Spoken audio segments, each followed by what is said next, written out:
असीम कृपा में बताया महाराज, असीम कृपा हजारों लोगों पे एकांत पे हो जाती है। और वो भी कैसे महाराज, यदि उनके कर्म अच्छे हैं तब जाके ठाकुर जी की असीम कृपा होती है। और जिन पे असीम कृपा है वही इस कथा पांडाल में विराज हैं, या फिर अति असीम कृपा। अति असीम कृपा में महाराज परमात्मा के करोड़ों में एकाध भक्तों पे अति असीम कृपा करते हैं।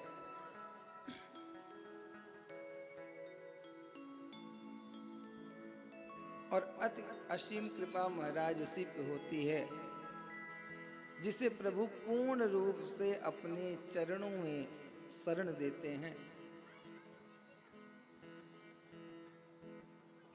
और महाराज पूर्ण विश्वास परमात्मा में करता है, उसे स्वयं के ऊपर भी विश्वास नहीं होता जितना परम पिता परमेश्वर के ऊपर होता है।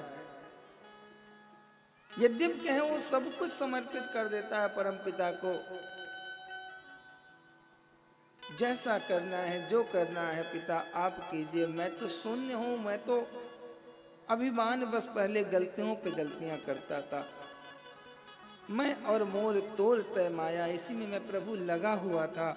लेकिन जब मुझे पता चला कि अंततो गत्वा जब सब जगह से व्यक्ति हार जाता है, और मैंने सब जगह से हार मान ली, लेकिन अंततो गत्वा आपके पास आना पड़ा परमात्मा। इसलिए मैंने सीख लिया, जान लिया कि जब अंततो गत्वा आपके पास जाना है तो हमेशा आपके पास ही क्यों ना रह जाए। और जब रह जाता है परमात्मा उसको शरण दे देते हैं तो महाराज उसका कोई कार्य रुकता नहीं। क्यों? क्योंकि उसे अपने ऊपर अभिमान नहीं, अपने ऊपर कोई भी कुछ, बिल्कुल अपने को शून्य कर लिया। अपने दिमाग रूपी ताले की चाबी परमात्मा के हाथ दे दी कि जब खोलना है खोलो, जब बंद करना है बंद करो। तो महाराज यदि प्रभु के असीम कृपा पात्र तो कथा पांडाल में विराजमान हम सभी हो चुके हैं, लेकिन जरूरत क्या है महाराज? जिस प्रकार कल 3 प्रकार के भक्त बताए गए, साधारण भक्त, मध्यम भक्त, उत्तम भक्त, तो उसमें से उत्तम बनना कठिन तो है, लेकिन महाराज सबसे अच्छा भी वही है। इसी प्रकार कृपा तो महाराज सब पे है, लेकिन कृपा के बाद असीम कृपा भी हम लोगों के ऊपर परमात्मा की है।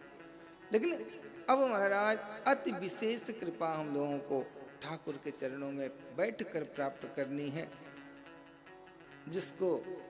जिसके माध्यम से ये नाना प्रकार के संसार में जो हमें कलेश प्राप्त हो रहे हैं, इन कलेश प्राप्त होने से हम बच जाएंगे, यानी इन दुखों से हम बचते रहेंगे। कितना भी कष्ट आए लेकिन हमें भान नहीं होगा कि हमारे ऊपर कष्ट भी आता है। क्यों? क्योंकि परमात्मा आपको सहारा देने के लिए खड़ा है, सांत्वना देने के लिए खड़ा है, और आपका काम करने के लिए खड़ा है।